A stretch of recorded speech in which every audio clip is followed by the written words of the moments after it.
Hey, I'm Jenn Trepeck here for Flavors of New York. We are on Grand Street between Thompson and 6th Avenue, about to taste some sushi from Kintsugi. Let's go. We are here with Ash Young, owner of Kintsugi. So thank you for having us. Thank you for coming. So you guys have been here about a year and a half. Tell us about, it's omakase, yes? Yes. Yes, so tell us about the inspiration behind the restaurant. So the inspiration comes from the word kintsugi, which is a Japanese pottery technique that repair broken pieces with gold. So we take that inspiration coming from the pandemic to sort of rebrand this restaurant with multiple collaborations of multiple parties to bring this back to life. So we work with a lot of Japanese artists, we work with a lot of local artists as well to create as many traditional Japanese cultural artifacts in order to bring the experience to life. So it's not only about the food and the culinary arts, but also about the traditional cultural artifacts as well. Awesome. So how do you and Chef know each other? Has this been a long-standing collaboration? Believe it or not, we actually met each other over Instagram.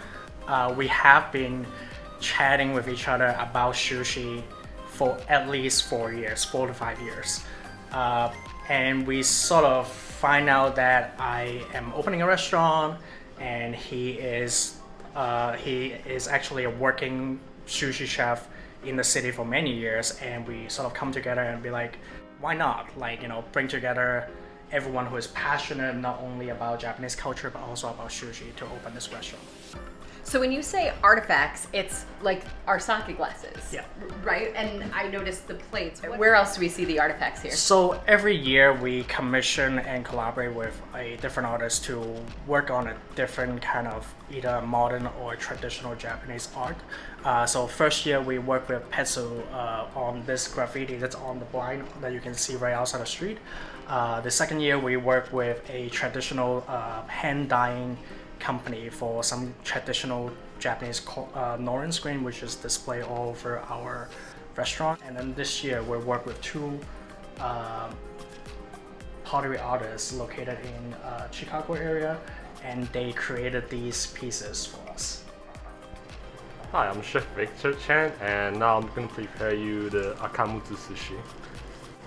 This is akamutsu, or rosy sea perch, a deep ocean fish that has a rich fattiness, almost like wagyu, but from the ocean.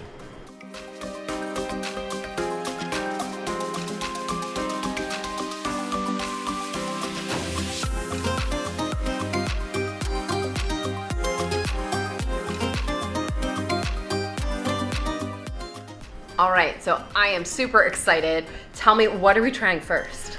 So the sushi piece is a akamutsu, which is usually referred as the king of whitefish. They're very fatty whitefish. Like Chef Victor said, it's like comparable to like a piece of wagyu from the ocean, and it's probably one of the most delicate fish that we have. So good. Delicious. And the sake, what kind of sake is this one?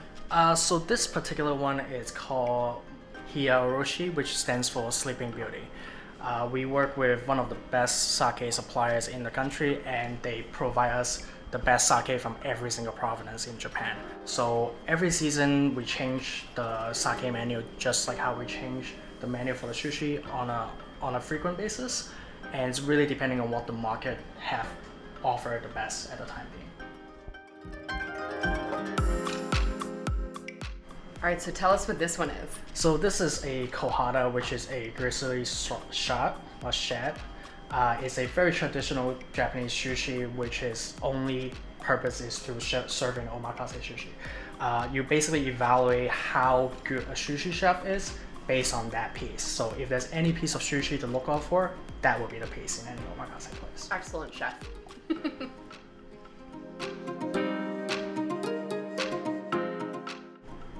All right, so Chef Victor, first of all, you're a true artist. Thank you. Tell me, what is this one? This is Toten oyster from Washington State.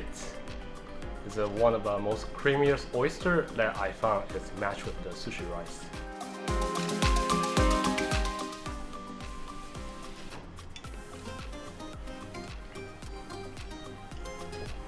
delicious.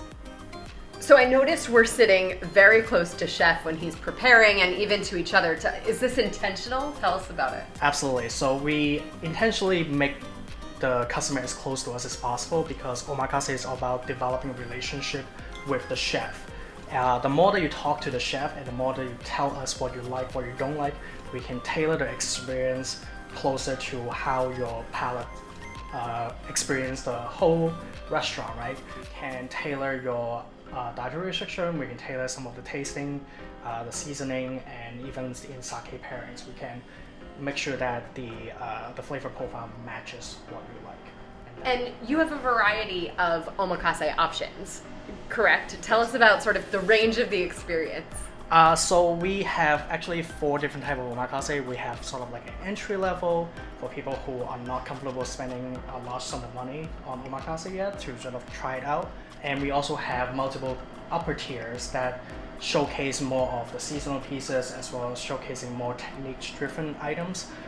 We also provide a sake pairing that goes along to each of the omakase experience so that we can make that experience much more elevated in order to bring in the best of the season to you guys. Thank you so much for having us. It's a pleasure to meet you. And we wish you all the best. Thank you again. Thank you. Cheers to Flavors of New York. Cheers.